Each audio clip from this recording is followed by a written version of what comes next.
సర్పంచ్ ఎన్నికల్లో సత్తా చాటింది బీఆర్ఎస్. రెండో విడతలో రాష్ట్రంలోనే అత్యధిక మెజారిటీ సంపాదించినారు బీఆర్ఎస్ సర్పంచ్ అభ్యర్థి.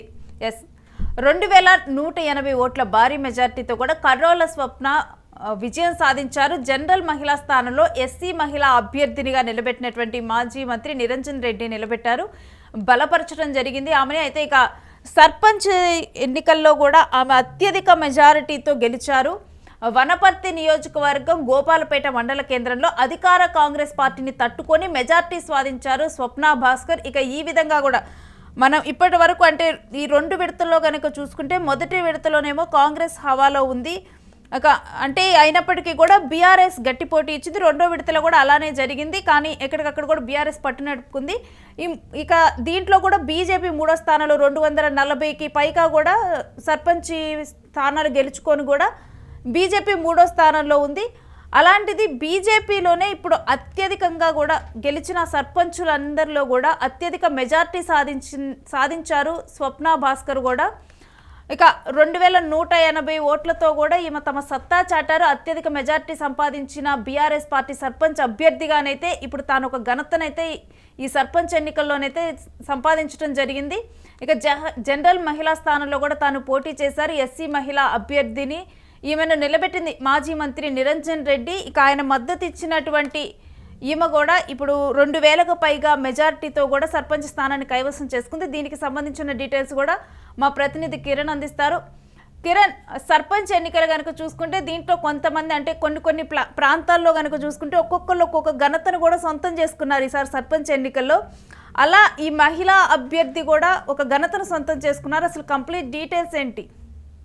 నేను వనపర్తి నియోజకవర్గంలో మాజీ మంత్రి సింగిరెడ్డి నిరంజన్ రెడ్డి తన పైన గెలిచిన ఏదైతే మేఘోరెడ్డి ఉన్నాడో మేఘోరెడ్డికి గట్టి షాక్ ఇచ్చారు. వనపర్తి సిట్టింగ్ ఎమ్మెల్యేగా కాంగ్రెస్ నుంచి మేఘోరెడ్డి ఉన్నారు. ఆయన ఏదైతే తన ఎన్నికల ప్రచారంలో ఏదైతే బీఆర్ఎస్ అభ్యర్థులకు ఓటు వేసినా, బీఆర్ఎస్ వార్డు అభ్యర్థులకు ఓటు వేసినా వారు తిరిగి ఎమ్మెల్యేగా నేనే ఉన్నాను, నా దగ్గరికి రావాలి, తాట తీస్తానంటూ ఆయన ఎన్నికల ప్రచారంలో కూడా బహిరంగ ప్రచారంలో కూడా ఆయన కారు పై నుండి మాట్లాడిన వీడియోలు కూడా వైరల్ అయ్యాయి. ఏదైతే కాంగ్రెస్ పార్టీ అధికారంలో ఉంది, అభివృద్ధి పనులు కావాలంటే కాంగ్రెస్ ఎమ్మెల్యేల దగ్గరికి రావాలి, టీఆర్ఎస్ పార్టీ గెలిచిన వారు మళ్ళీ నా దగ్గరికి రావాల్సిందే, వాళ్ళకి ఓటు వేయడం వల్ల వచ్చే ఉపయోగం లేదంటూ ఆయన పలు ప్రాంతాల్లో ప్రచారం చేయడం కూడా జరిగింది. అయితే రెండో విడత పంచాయతీ ఎన్నికల్లో కాంగ్రెస్ కొన్ని జిల్లాల్లో కాంగ్రెస్ హవా స్పష్టంగా కనిపిస్తుంది. మరికొన్ని ప్రాంతాల్లో ఏదైతే బీఆర్ఎస్ పట్టున్న ప్రాంతాల్లో బీఆర్ఎస్ తన ఆధిక్యతను స్పష్టంగా నిలబెట్టుకున్నది. కొన్ని చోట్ల గులాబీ పార్టీ అభ్యర్థులు భారీ విజయాలు సాధించారు. రెండో విడత జరిగిన పంచాయతీ ఎన్నికల్లో ప్రధానంగా బీఆర్ఎస్ పార్టీ అభ్యర్థి జనరల్ స్థానంలో ఏదైతే జనరల్ అభ్యర్థులు పోటీ చేసే ప్రధానమైన సామాజిక వర్గ అభ్యర్థులు పోటీ చేసే జనరల్ స్థానంలో ఎస్సీ సామాజిక వర్గానికి చెందిన ఓ మహిళను నిలబెట్టి నిరంజన్ రెడ్డి సంచలనం సృష్టించారు తెలంగాణ రాజకీయాల్లో అని చెప్పొచ్చు నేను. ఎందుకంటే ఇక్కడ కర్రోల స్వప్న, బీఆర్ఎస్ అభ్యర్థి కర్రోల స్వప్నను జనరల్ మహిళా స్థానంలో ఎస్సీ మహిళా అభ్యర్థిగా నిలబెట్టారు మాజీ మంత్రి సింగిరెడ్డి నిరంజన్. వనపర్తి నియోజకవర్గం గోపాలపేట మండల కేంద్రంలో అధికార కాంగ్రెస్ పార్టీ దూకుడును తట్టుకుని తెలంగాణ రాష్ట్రంలో అత్యధిక మెజార్టీతో విజయం సాధించారు బీఆర్ఎస్ అభ్యర్థి కర్రోల స్వప్న భాస్కర్. ఈమెను ఏదైతే మండల కేంద్రంలో బీఆర్ఎస్ పార్టీ కాంగ్రెస్ పార్టీ ఎదురుదాడిని తట్టుకుని కాంగ్రెస్ పార్టీ ఈ ఎమ్మెల్యేను తట్టుకుని ఆ ప్రాంతంలో గెలవడము, అందులో జనరల్ స్థానం బేసిక్ గా జనరల్ స్థానంలో రిజర్వ్డ్ అభ్యర్థులను నిలబెట్టే సాహసం ఏ పార్టీ చేయదు. మొట్టమొదటిసారిగా సింగిరెడ్డి నిరంజన్ రెడ్డి గట్టి సాహసం చేశారు. అంటే కిరణ్, ఈ సర్పంచ్ ఎన్నికల్లో అభ్యర్థి విజయం సాధించారంటే వాళ్ళని బలపరిచింది ఎవరు, వాళ్ళకి మద్దతు ఇచ్చింది ఎవరు అనేది కూడా డెఫినెట్ గా కూడా హైలైట్ అంశంగా నిలుస్తుంది. ఇప్పుడు మాజీ మంత్రి నిరంజన్ రెడ్డి మద్దతే ఈ ఎస్సీ మహిళా అభ్యర్థికి కూడా ప్లస్ అయిందని చూడాలా? రేణు, ఇక్కడ ప్రధానంగా కాంగ్రెస్ పార్టీ అధికారంలోకి వచ్చి 2 సంవత్సరాలు అయింది. 2 సంవత్సరాల్లో కూడా కాంగ్రెస్ పార్టీ రూరల్ ప్రాంతాల్లో, గ్రామీణ ప్రాంతాల్లో క్రమంగా పట్టు సడలిపోతుంది అంటూ ఒక చర్చ ఇప్పటికే నడుస్తుంది. ఎందుకంటే ప్రస్తుతానికి అధికార పార్టీ ఈ పంచాయతీ స్థానాలు ఎక్కువ గెలిచినా కూడా బీఆర్ఎస్ పార్టీ తన హవా స్పష్టంగా నిలబెట్టుకున్న పరిస్థితి స్పష్టంగా కనబడుతుంది. కొన్ని చోట్ల బీఆర్ఎస్ వర్సెస్ కాంగ్రెస్ హోరాహోరీ పోటీ పడ్డారు. కొన్ని జిల్లాలో ఏకంగా కొన్ని చోట్ల కాంగ్రెస్ పార్టీ కొన్ని నియోజకవర్గాల్లో 2వ స్థానానికి వెళ్ళిపోయింది. బీజేపీ యాజ్ యూజువల్ గానే మొదటి విడత రెండో విడత ఎన్నికల్లో బీజేపీ 3వ స్థానానికి పరిమితమైంది. ఇక్కడ ప్రధానంగా వనపర్తి నియోజకవర్గంలో మనం గమనించినప్పుడు మాజీ మంత్రి సింగిరెడ్డి నిరంజన్ రెడ్డి తన సత్తా నిలబెట్టుకున్నారని కూడా మనం చెప్పుకోవచ్చు రేణు.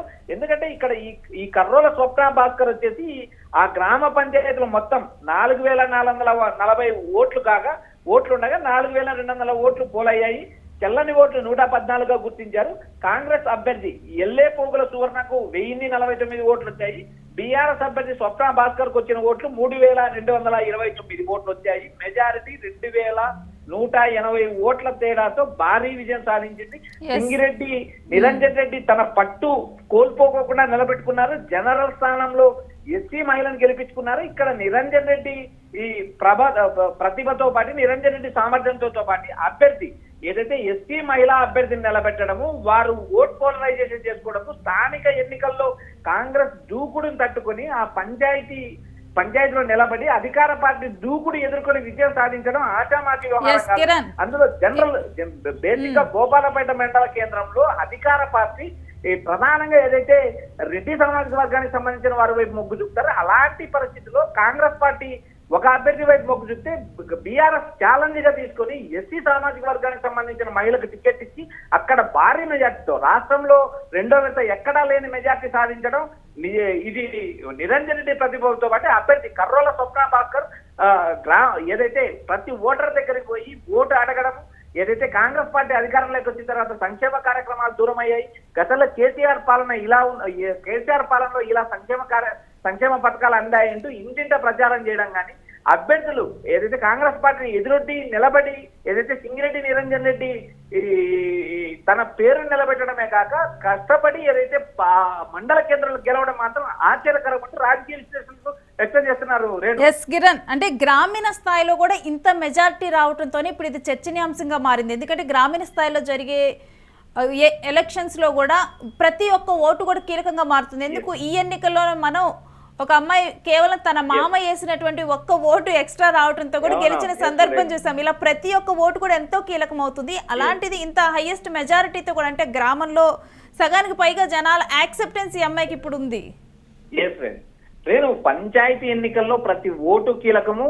ప్రతి ఓటర్ను కూడా వేరు ప్రాంతాల్లో ఉన్న ఓటర్లు కావచ్చు, ఇతర దేశాల్లో మీరన్నట్టు ఇందాక మన యూటీవీ చెప్పినట్టు కానీ ఒక అమ్మాయి ఒక్క ఓటుతో గెలిచింది. తన మామ ఏదైతే ఇతర దేశాల్లో ఉన్న మామ పంచాయతీ ఎన్నికల కోసం వ్యయ ప్రయాసాలకు వచ్చి ఓటేసి తన కోడలను గెలిపించుకున్నారంటూ రాష్ట్ర వ్యాప్తంగా అదొక చర్చ అయింది. అలాంటి నేపథ్యంలో ఒక ప్రాంతంలో ఒక మండల కేంద్రంలో దాదాపు హైయెస్ట్ మెజార్టీ సాధించడం అనేది ఆషామాషి వ్యవహారం కాదు. ప్రతి ఓటు ముఖ్యము. ప్రతి ఓటర్ను కలిసి పలు సందర్భాల్లో కలిసి ప్రచారంలో పాల్గొని ఆ ప్రజల దగ్గరికి వెళ్ళి మేము ఇలా డెవలప్ చేస్తాము, గతంలో కేసీఆర్ పాలన ఇలా ఉంది, ఇప్పుడు ఇలా ఉంది, ఈ 2 ఏళ్ల పాలనలో గ్రామం అభివృద్ధి చెందలేదు, ప్రాంతం అభివృద్ధి చెందలేదు, గతంలో నిరంజన్ రెడ్డి మంత్రిగా ఉన్నప్పుడు ఇలా అభివృద్ధి కార్యక్రమాలు జరిగాయంటూ ఓటర్లను కన్విన్స్ చేసి అతి అసాధారణమైన మెజార్టీ సాధించడం అనేది గొప్ప విశేషంగా చెప్పచ్చు. నేను ప్రతి ఓటు ముఖ్యమైన చోట అభ్యర్థుల ప్రచారం కానీ వారు చేసే అభివృద్ధి కార్యక్రమాలు కానీ విద్యావంతులా